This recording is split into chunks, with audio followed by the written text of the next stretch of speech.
오늘은 사무엘상 29장 32번째 시간을 갖도록 하겠습니다. 지난주에 우리가 살펴본 내용은 이제 무엇이냐면요.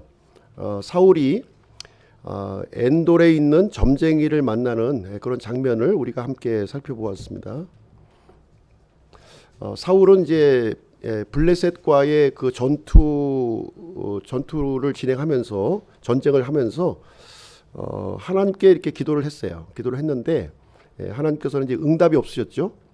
꿈으로도 응답하지 아니하시고 우림으로도 응답하지 아니하시고 대언자들로도 응답하지 않는 그런 침묵으로 이렇게 일관을 하셨습니다. 이 사울은요, 자신이 하나님으로부터 버림받았다고 하는 사실을 아직 모르고 있었던 거예요. 이미 이제 버림을 받았는데 그 사실을 이제 알지 못했습니다. 사울이 이제 그 구원받지 못한 이 증거가 이제 분명하게 나타나 있는데요. 바로 이제 엔돌의 점쟁이를 찾아가는 것으로서 자신의 정체를 어떻게 보면 드러냈다 이렇게 볼 수가 있겠습니다. 어떻게 보면 이제 굉장히 중요한 문제죠. 지금 이제 어떻게 보면 이 마지막 기회인 거예요. 사울이 하나님 앞에 회개할 수 있는, 자신이 버림받았고 이렇게 다시 하나님께로 돌아갈 수 있는 이제 마지막 기회를 지금 이제 놓치고 있는 영혼의 문제에서 지금 이제 갈라지는 마지막 장면을 우리가 보고 있는 것입니다. 그래서 하나님을 버리고 지금 이제 마귀를 선택하고 있는 사울의 그 최종적인 이 모습을 우리는 이제 보게 되었습니다.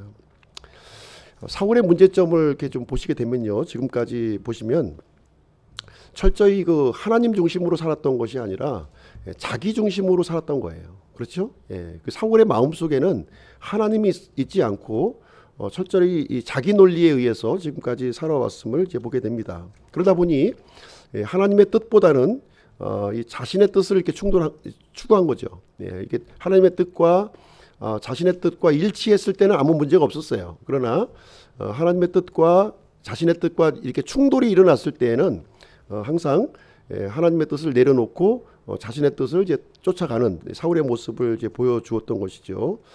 그래서 하나님께서는 지금까지 이제 보시면 수많은 이 기회의 시간을 이제 하나님께서 허락해 주셨던 것이죠. 그러나 사울은 번번이 그 기회를 놓치고 있었습니다. 이 하나님에 대한 인식이 이렇게 사울은 이제 잘못되었다 이렇게 볼 수가 있는 것이고요. 이 사울이 보는 하나님은 어떤 하나님이었나요? 항상 나의 필요를 채워주시는 하나님, 나에게 도움을 주시는 하나님, 나에게 승리를 주시는 하나님, 이런 정도로 생각을 한 거예요. 하나님의 그 한쪽 편만 이렇게 붙들었던 것이죠. 자신에게 유익이 되는 쪽에만 이렇게 받아들였고요. 자신이 그 손실이 오는 거에 대해서는 그 하나님을 이렇게 붙잡지 않았던 것을 우리는 보게 됩니다. 그래서 이제 사울에게 있어서는 이제 이 하나님을 이렇게 믿고 섬기는 대상으로 삼았던 것이 아니라 어떤 문제입니까? 하나님을 여러 우상들 중에 하나로 생각을 한 거예요. 그 중에서 좀 강력한 그런 신으로 이렇게 생각을 했음을 이제 보여주고 있습니다. 이 사울의 얘기를 지난 시간에 살펴보았고요. 오늘은 이제 다윗의 이야기를 한번 좀 우리는 이제 장면을 바꾸어서 다윗에 대한 이야기를 한번 좀 살펴보도록 하겠습니다. 다윗은 지금 어떤 상황이었나요? 지금 사울의 공격을 피해서 지금 이제 블레셋의 왕인 아기스에게로 피신해서 있는 그런 상황이었어요. 이건 역시 사울이 엔돌의 그 여인을 찾아간 것 못지않게 중대한 범죄죠. 그렇죠? 중대한 범죄인 거예요. 블레셋은 어떤 민족이었습니까? 이스라엘과는 같이 연합할 수 없는 대적의 관계였어요. 대적에게 피한다고 하는 것은 말할 수 없는 것이죠. 특별히 하나님께서 기름 부은 이 왕에게 주어진 직무가 이제 두 가지 있었습니다. 그것이 뭐냐면 블레셋을 무찌르는 것이었고 또 아말렉을 무찌르는 거였어요. 하나님께서 그걸 이제 요구하셨던 것이죠. 그런데 다윗은 지금 이제 블레셋과 연합을 지금 이제 꾀하고 있었던 거죠. 물론 가족을 좀 내가 이제 안전하게 지켜야 되겠다 하는 그런 그 목적을 갖고 있었지만 이것은 절대로 정당화할 수 있는 부분은 이제 아니었습니다. 이런 상황에서 지금 이제 아기스는 이스라엘을 향해서 전쟁을 이제 선포한 거예요. 전쟁을 선포했습니다. 사실 이제 이 아기스의 그 전쟁 선포는 사울과 다윗 모두에게 위기의 상황이었어요. 지금 사울은 아기스와 맞서서 이제 싸워야 되는 상황이었고요. 다윗의 입장에서는 또 어떤 문제가 생겼습니까? 자신의 동족인 이스라엘과 또 싸워야 되는 이런 위기에 직면해 있었다 이렇게 볼 수가 있습니다. 이 전쟁 때문에 길보아 전투죠. 이 길보아산 전투에서 사울은 이 위기를 피하지 못하고 이제 죽게 됩니다. 그렇죠? 우리가 이제 또 잠시 후에 살펴볼 것이고요. 그러나 다윗의 경우에 있어서는 지금 이제 하나님께서 개입하셔서 구원받는 장면이 기록되어 있는 거예요. 똑같이 잘못했는데, 그렇죠? 다윗은 구원받고 사울은 이제 멸망을 하게 되는 이야기가 지금 이제 펼쳐지고 있습니다. 그래서 사울과 다윗의 이 공통점과 차이점을 한번 좀 생각을 해보면요. 공통점은 무엇입니까? 사울은 점쟁이를 찾아갔어요. 그렇죠? 아기스는 누굴 찾아갔습니까? 이스라엘의 대적인 그 블레셋을 찾아간 거예요. 그렇죠? 똑같이 잘못을 범하고 있었습니다. 그런데 차이점은 뭔가요? 이 두 사람의 차이점은 두 사람의 차이점을 보시게 되면 이 자신이 범한 이 죄에 대한 태도가 차이가 있었다는 거예요. 그렇죠? 사울의 경우는 끝까지 이 구원의 기회를 주었음에도 불구하고 그것을 이제 거부하는 사울의 모습을 우리가 볼 수 있는 것이고요. 반면에 이 다윗의 경우에 있어서는 이 죄에 대해서 회개하는 자세를 가지고 있었음을 우리는 이제 볼 수가 있는 것입니다. 그래서 사울은 이제 하나님을 이제 버렸기 때문에 이 위기를 극복하지 못했고요. 그러나 다윗의 경우에는 하나님 중심의 사람이었기 때문에 하나님의 도우심으로 극복하게 되었다. 이런 결론을 우리가 생각을 해볼 수가 있습니다.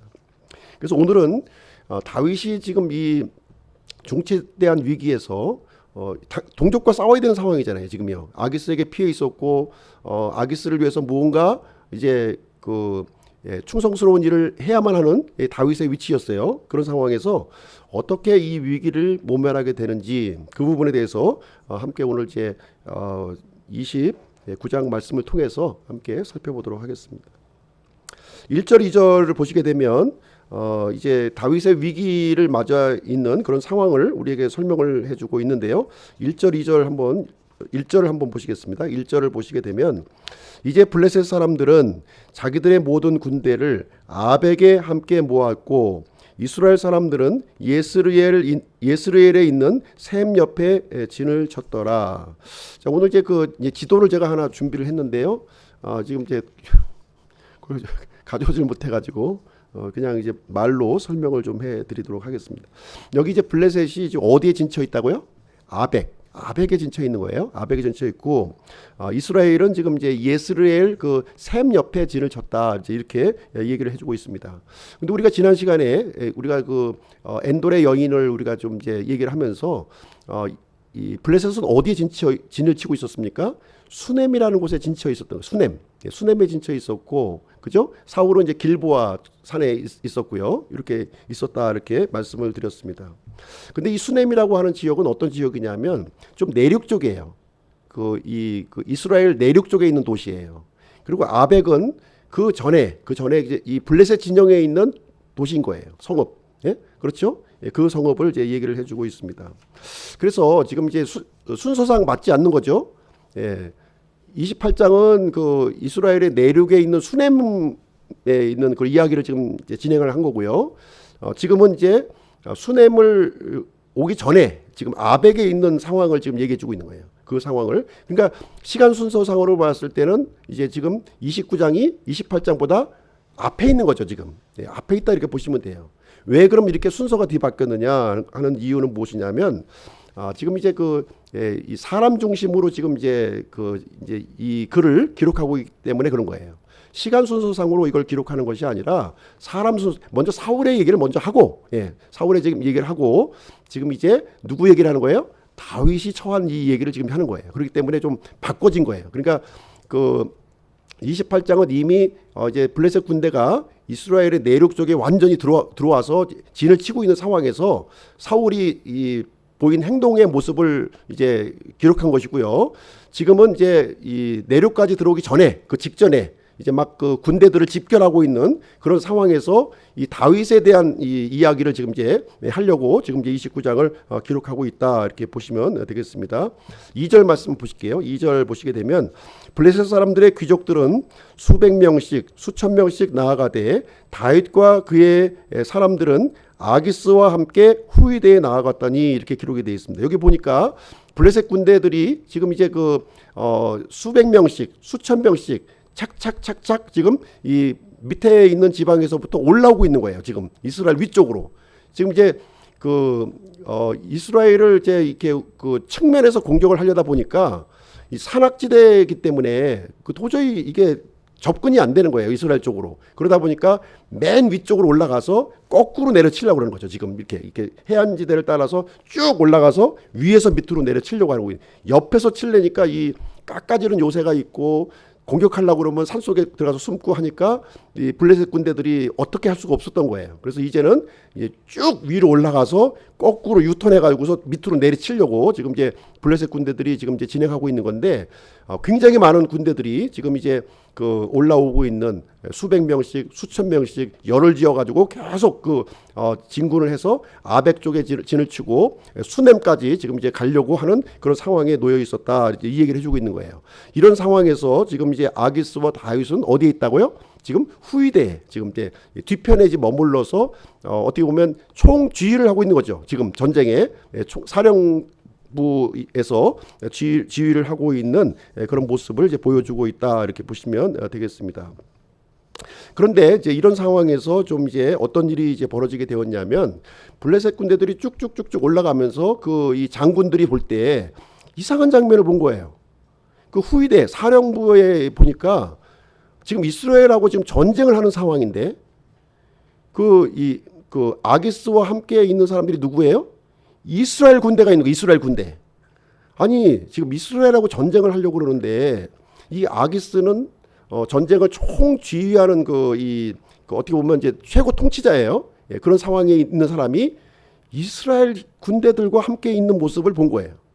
그래서 이게 도대체 무엇인가 하고서 지금 이제 이제 문제를 제기하는 장면이 여기에 3절에 기록이 되어 있는 것입니다. 3절 말씀 보실게요. 그때 블레셋 사람들의 통치자들이 이르되 이 히브리 사람들이 여기서 무엇을 하나이까 하매 아기스가 블레셋 사람들의 통치자들에게 이르되 이 사람은 이스라엘 왕 사울의 신하 다윗이 아니냐. 그가 나와 함께 이 여러 날 혹은 이 여러 해 동안 있었으되 그가 내게로 넘어온 날부터 이날까지 내가 그에게서 아무 잘못도 찾지 못하였노라 하니. 그러니까 이제 아니 도대체 그 이스라엘 군대가 왜 여기 지금 우리 가운데에 지금 있습니까? 이렇게 물어보게 되니까 아기스가 답변하기를 바로 이 사람은 사울의 신하 다윗 아니냐. 다윗을 모르냐. 다윗이 지금 나에게 지금 이제 그 투항을 해서 들어와 가지고 지금 내 사람이 되었고 지금 몇 년 동안 이렇게 지켜보았지만 아무 문제가 없다.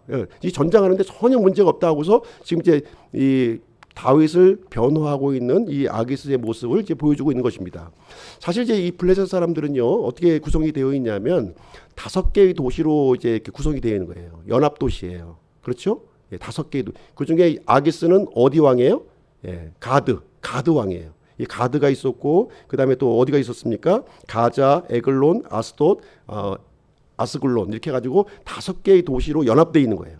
그 나머지 5개의 통치자들이 쭉쭉쭉 올라오면서 보니까 아기스하고 지금 예전에 이 다윗 골리앗을 죽였던 다윗하고 함께 있는 모습을 보고서 지금 이제 이 얘기를 하고 있는 내용이 되겠습니다.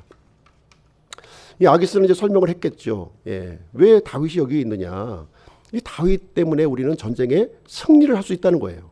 다윗을 이렇게 선봉에 내세우면 지금 이제 이스라엘 군대가 겁을 먹고 우리는 승기를 잡을 수 있다. 지금 이제 이 다윗은 이스라엘의 원수가 되었기 때문에 나의 충실한 신하가 되었고 충분히 이 전쟁에 매우 유용한 위치에 지금 놓여져 있다. 이렇게 지금 설명을 해주고 있는 거예요. 그런데 이제 나머지 그 이 네 도시의 통치자들은 이거를 용납할 수가 없었던 거죠. 아니 적장의 장수를 예? 지금 이렇게 우리 진중에 한가운데 놔두고 이 전쟁하는 것은 대단히 위험하고 대단히 무모하다 이거예요. 예? 이 얘기를 지금 이제 해주고 있는 것이죠. 4절 말씀 보겠습니다. 어떻게 반응을 하는지요. 4절. 블레셋 사람들의 통치자들이 그에게 노하니라. 블레셋 사람들의 통치자들이 그에게 이르되 이 자를 돌려보내어 그가 왕이 그를 위해 정해준 그의 처소로 다시 가게 하소서. 그가 우리와 함께 싸우러 내려가게 하지 말지니 그가 싸움터에서 우리의 대적이 될까 염려하나이다. 그가 무엇으로 자기 주인과 화해하리이까? 이 사람들의 머리가 아니니까. 여기 보면 이제 나머지 블레셋 통치자들이 노했다 이렇게 얘기를 하고 있어요. 노했다, 화를 냈다, 분노했다는 거죠. 이 아기스의 말을 듣고 이 말도 안 되는 소리다 이거는 지금 그 얘기를 지금 이제 해주고 있는 내용이 되겠습니다. 만약에 전쟁을 하다가 이 다윗이 변심을 해가지고 우리를 공격하게 되면 그건 치명적이다 이거는. 이 전쟁에는 뭐 이 아기스의 말처럼 긍정적으로 생각을 하면 좋겠지만 이 전쟁이라고 하는 것은 변수가 많은 것이기 때문에 만에 하나 지금 변심을 하게 된다면 우리에게 치명적인 그런 일이 된다 이렇게 얘기를 해주고 있어요. 그리고 어떻게든 이 다윗은 사울의 신하가 아니냐, 사울과 화해하려고 할 텐데 그것이 만약에 그 전장에서 이루어진다면 이것은 불보듯 뻔한 일이다 이제 이렇게 얘기를 해주고 있습니다. 그러면서 이제 하는 말이 5절 말씀에 이 얘기를 해주고 있는 거예요. 이 다른 통치자들이요. 그들이 춤추며 서로 노래하여 이르되 사울이 죽인 자는 수천이요 다윗은 수만이로다 하던 자가 이 다윗이 아니니까 하니라. 그래서 사울은 우리를 수천 명을 우리를 죽였는데 이 다윗이라고 하는 이 작자는 이제 그 사람들 얘기입니다.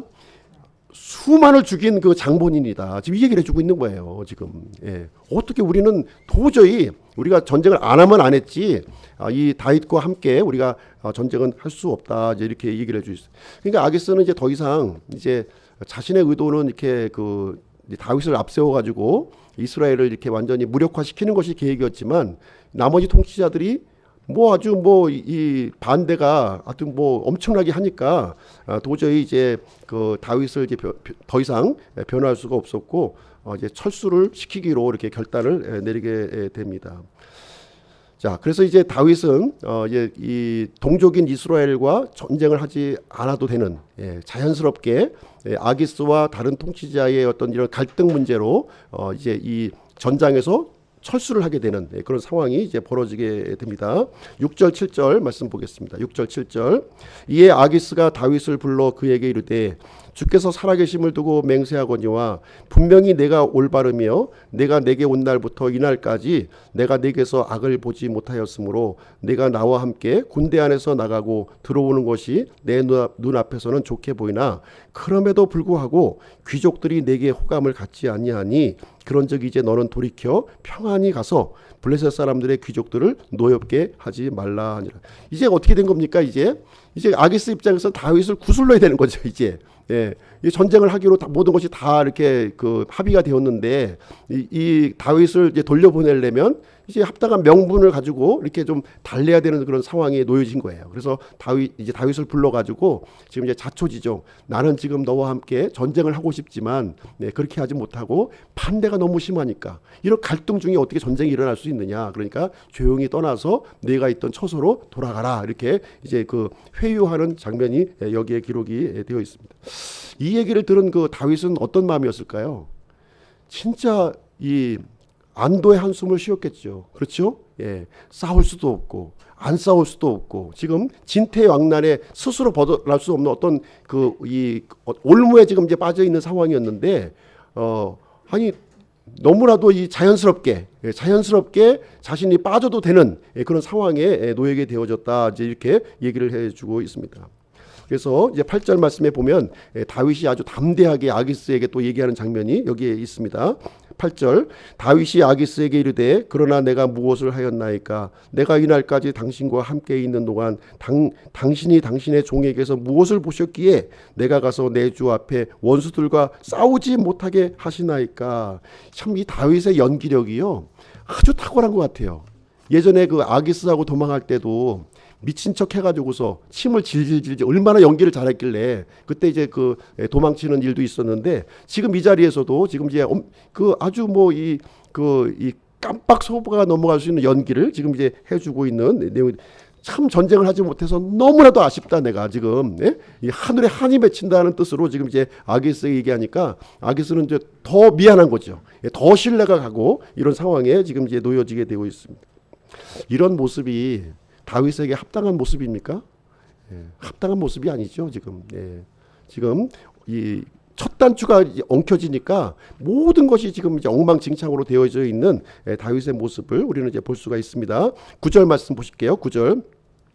아기스가 다윗에게 대답하여 이르되 내가 내 눈앞에서 하나님의 천사같이 선한 줄을 내가 아나 그럼에도 불구하고 블레셋 사람들의 통치자들은 말하기를 그가 우리와 함께 싸우러 올라가지 못하리라 하였나니. 그러면서 이제 이 그 다윗이 이제 이 빠른 시간 내에 이 전장에서 이렇게 철수해서 돌아가야 될 것 이것을 이제 여기서 얘기를 해주게 됩니다. 그렇게 되니까 이제 다윗이 참 이 그 시글락으로 돌아가는 거잖아요. 시글락으로 돌아가는 그 길이 다윗이 혼자가 아니라 지금 이제 600명의 그 이 군사들과 함께 지금 이제 그런 상황에 놓여져 있었지만 참 하나님께 감사하고 하나님께 찬송하고 이 상황을 만들어 주신 하나님께 감사하면서 콧노래를 아마 표정은 그렇지 않지만 그 마음 속에는 그 감사함을 가지고 이렇게 돌아가지 않았을까 이렇게 생각이 되어지게 됩니다.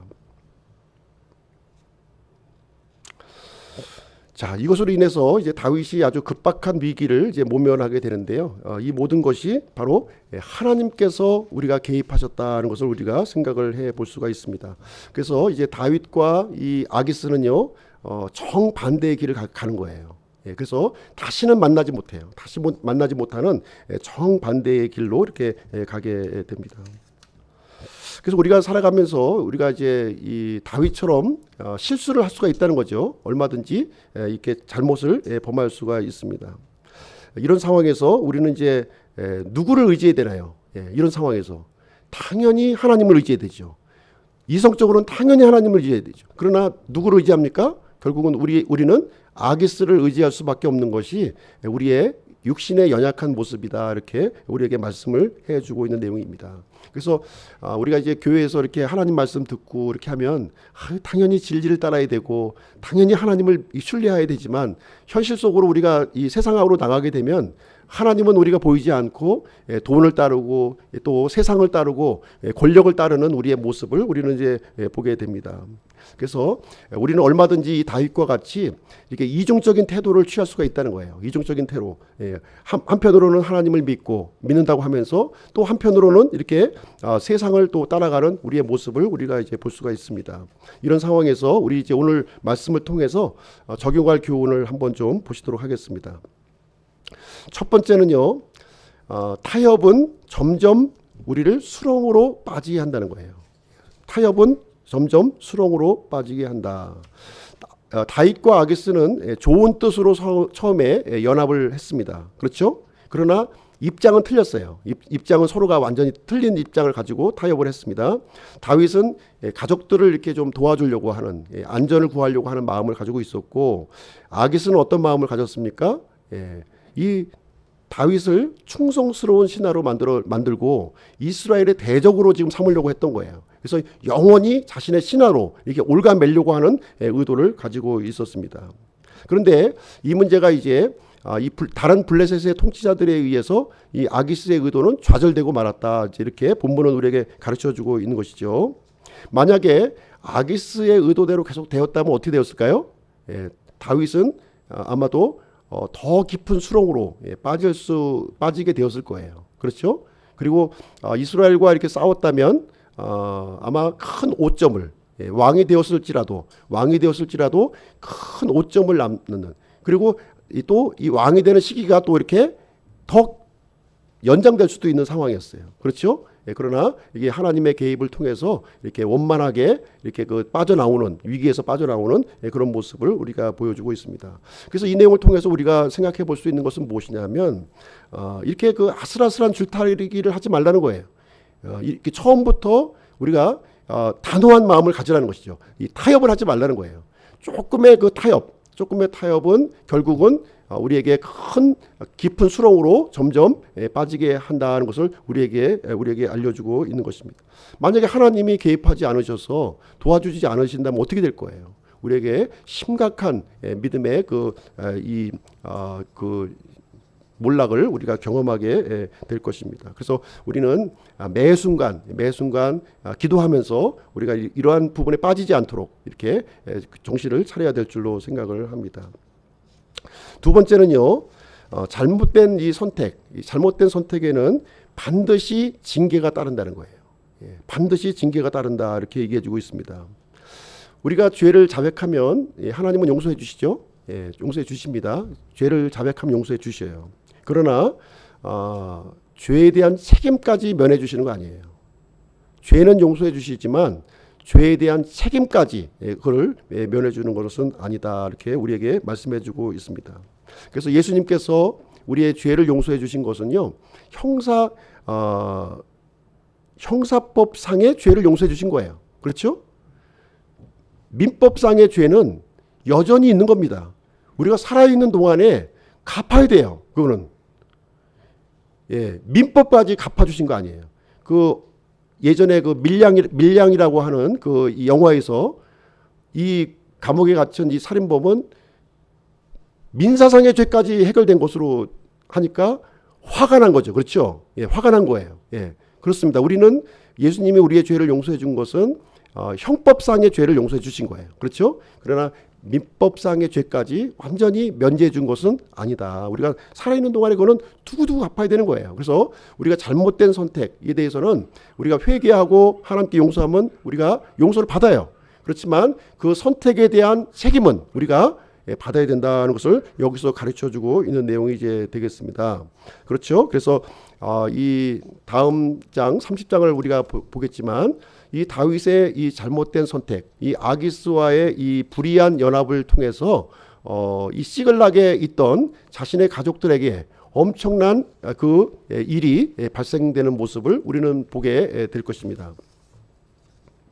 세 번째로 우리가 이제 교훈받을 수 있는 내용은 무엇이냐면 우리가 주님의 멍에를 매라는 거예요. 세상의 멍에를 매는 것이 아니라 주님의 멍에를 매라. 다윗은 지금 보시게 되면 이중적인 태도를 가진 거예요. 하나님도 믿으면서 이 아기스도 이렇게 충성스러운 아기스의 신하가 되면서 이렇게 양쪽 줄다기를 아주 교묘하게 타고 있는 이 다윗의 모습을 보여주고 있는데요. 이건 잘못된 모습이라는 거예요. 이거는 이런 모습은 잘못된 모습이라고 우리에게 분명하게 가르쳐주고 있는 것이죠. 그래서 우리는 세상에 대해서 분명한 태도를 갖고 있어야 돼요. 분명한 태도를 갖고 있어야 됩니다. 그래서 우리가 이 유익이 된다고 해서 조금의 유익이 된다고 해서 이렇게 타협하고 이렇게 함께 멍에를 매는 것은 이건 잘못된 일이다 하는 것을 우리에게 말씀해 주고 있습니다. 우리 믿는 사람들은 어떤 멍에를 매야 돼요? 예수님의 멍에를 맺는 거예요. 예수님의 멍에는 가볍고 쉽다 분명히 우리에게 말씀을 해 주셨습니다. 그래서 예수님과 함께 우리가 멍에를 맨다면 예수님은 우리가 할 일을 예수님이 대신 다 해주시는 거예요. 그래서 쉬운 겁니다. 예수님이 내가 해야 될 일을 앞서서 이렇게 진행해 주시니까 쉽게 우리는 이 멍에를 쉽게 감당할 수 있게 되는 것입니다. 그래서 우리가 예수님의 대속, 십자가 대속으로 우리가 이제 무죄가 되었어요. 무죄가 되었다면 이제는 어떻게 됩니까? 더 이상 세상과 벗되는, 세상과 친구가 되는 그런 삶을 살아서는 안 된다는 것입니다. 그 얘기를 우리에게 말씀해 주고 있습니다. 만약에 이 대속의 은혜를 받았음에도 불구하고 이 다윗과 같이 이 세상의 멍에를 계속적으로 같이 이렇게 메고자 할 때는 아마 이 심각한 그런 이 어려움에 직면하게 될 겁니다. 그래서 시글락에 이제 아말렉 군대가 쳐들어와서 완전히 그 사람들을 포로로 다 잡아가는 그런 기가 막힌 일을 또 다윗은 경험하게 되었습니다. 그래서 우리가 주님과 함께 명예를 맨다면 우리 잘못을 줄일 수가 있는 것이고요. 쉽고 가벼운 인생을 우리가 처음부터 경험하지 않고 우리가 살아갈 수 있음을 우리에게 말해주고 있습니다. 그래서 우리가 이제 하나님의 백성이 되었다면 이제 하나님의 백성으로 이렇게 살아가는 당당한 결단이 우리에게 있어야 될 줄로 생각을 합니다. 그래서 다윗의 이런 잘못된 이런 모습을 통해서 그러나 다윗이 다시 이렇게 구원을 받을 수 있었던 이유는 뭡니까? 그 중심에 하나님이 있었던 거예요. 비록 육신이 연약해서 잠깐 이렇게 실수를 했지만 중심에 하나님이 있었기 때문에 흔들리지 않고 다시 하나님께로 돌아올 수 있어서 하나님의 사람으로 귀하게 쓰임받는 다윗의 모습을 우리는 보게 된 것입니다. 그래서 오늘은 사무엘상 29장 말씀 함께 살펴보는 내용을 가졌습니다.